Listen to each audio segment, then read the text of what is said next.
Ma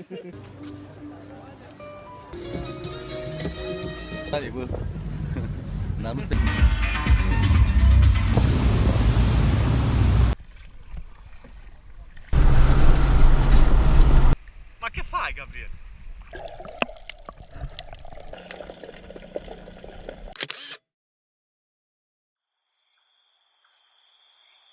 And now you're probably wondering how we ended up in this situation.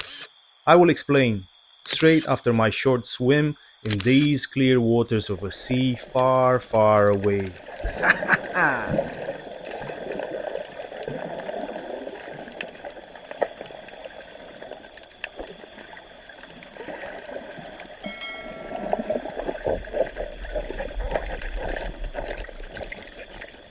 It wasn't easy what we've done.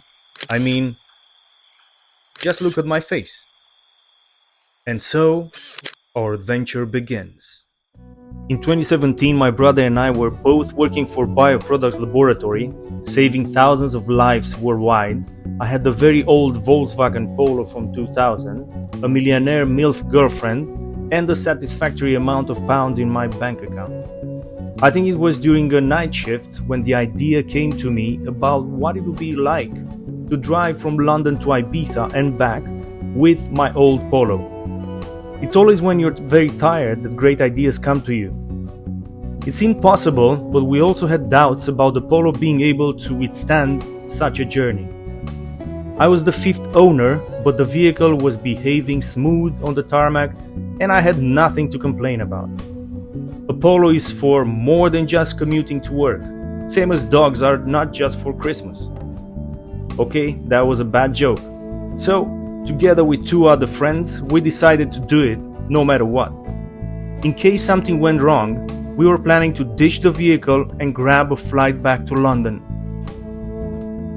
We planned everything for a few weeks, and mid-July, feeling like wintertime in the UK, we drove from northwest London to Dover, where we embarked the ferry to take us to Calais. The ferry service across the English Channel is really good, and the staff on board, mostly French, are very professional. We had no reason whatsoever to call them les incompétents. Our first stop after Calais was Paris.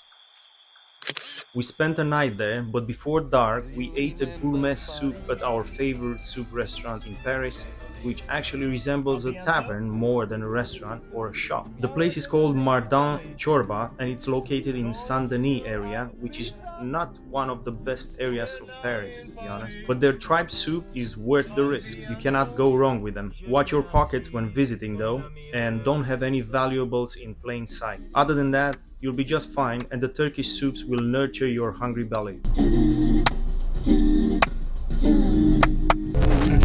Où s'écroulent des mariages quand la mort les surprend. Atelier Galerie on 102 Rue Le Pic is one of the best art shops in the whole of Paris as you walk up to the Sacré-Cœur Cathedral on Montmartre. The view from the top is definitely the best view of the entire Paris. This place, up on the hill, has a magical vibe and I cannot recommend it enough.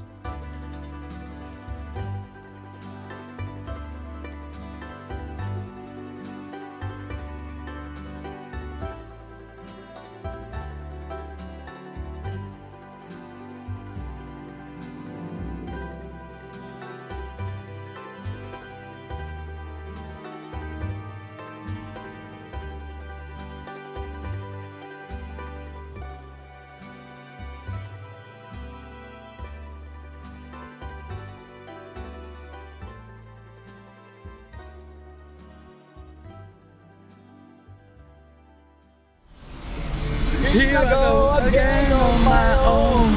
La Tour Eiffel is the only one I've ever known.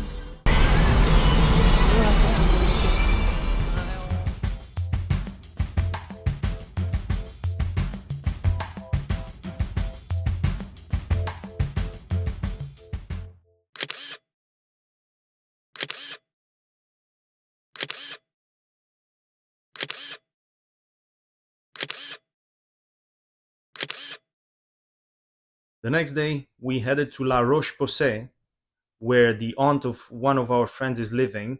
Beautiful and pristine area in the middle of nowhere.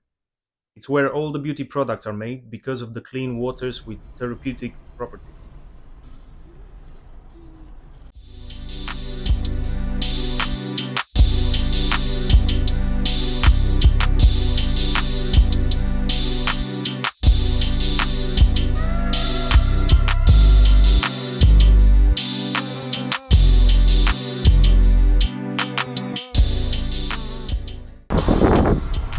How's the crew for Ibiza doing? Alright.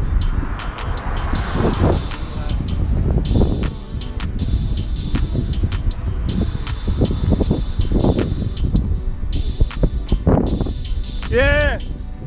Ibiza! We're coming! Woo!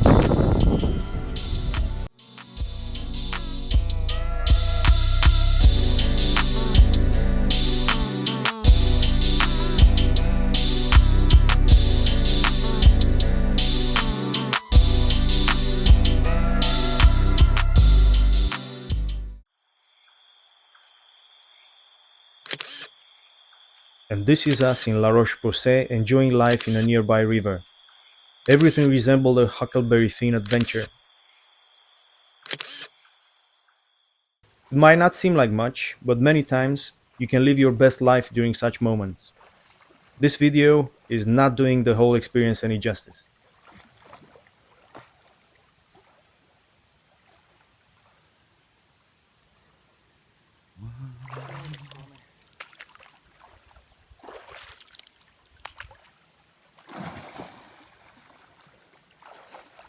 It's a whale!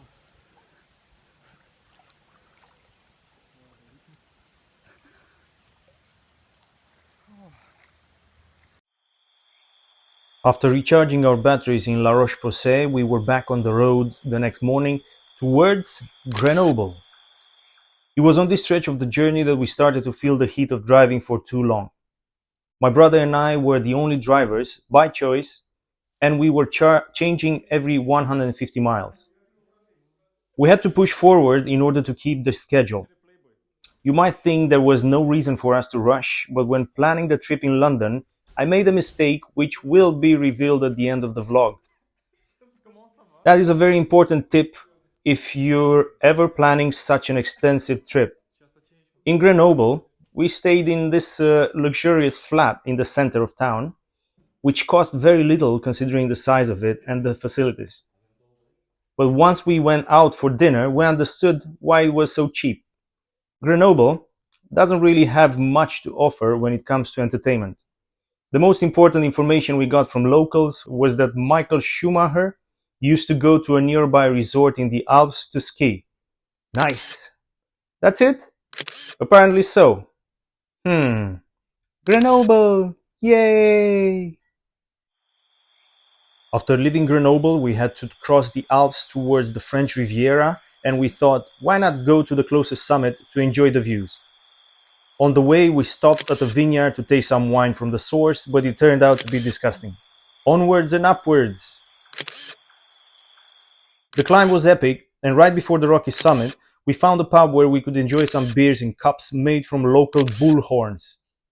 Really close to the top, we had to park the car, as one of us was not feeling well from the lack of oxygen. We took it by foot, and the views did not disappoint. It was truly amazing. So we're here at 2,800 meters on Côte de la Bonnet, French Alps, and we're going to Ibiza with a shitty Polo, Volkswagen Polo from 2000, and we're okay. After 2,000 kilometers, we're okay. And this is the view from in the French Alps. My brother and Daniel are downstairs. No stairs yet, but they're coming.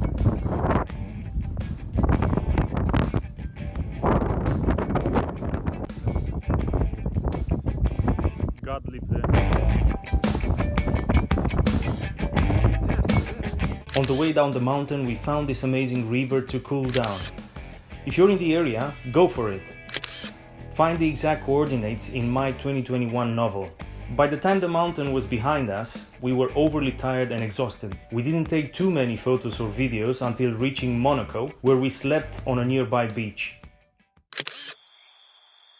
Just imagine going to Casino de Paris in Monaco, among all the bling, sweaty and sticky. At the entrance in Monaco, the police officers turned their back towards us when they saw the vehicle, while we were placing bets that we will get checked before we are allowed in. It was my brother's time to drive out, and following just about 2 hours of sleep under the clear night sky, he was struggling to exit Monaco. It took us about an hour to find the right way, as we kept ending up in the same place. It was super weird. We drove during the night, and the next morning we jumped into the sea in Cannes.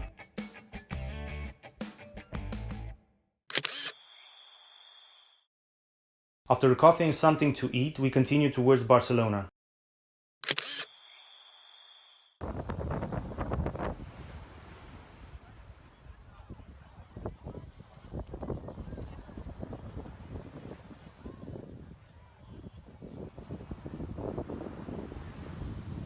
We spent a few hours there on Barceloneta, their main beach. I jumped in briefly into very angry waves, and then we drove towards Valencia.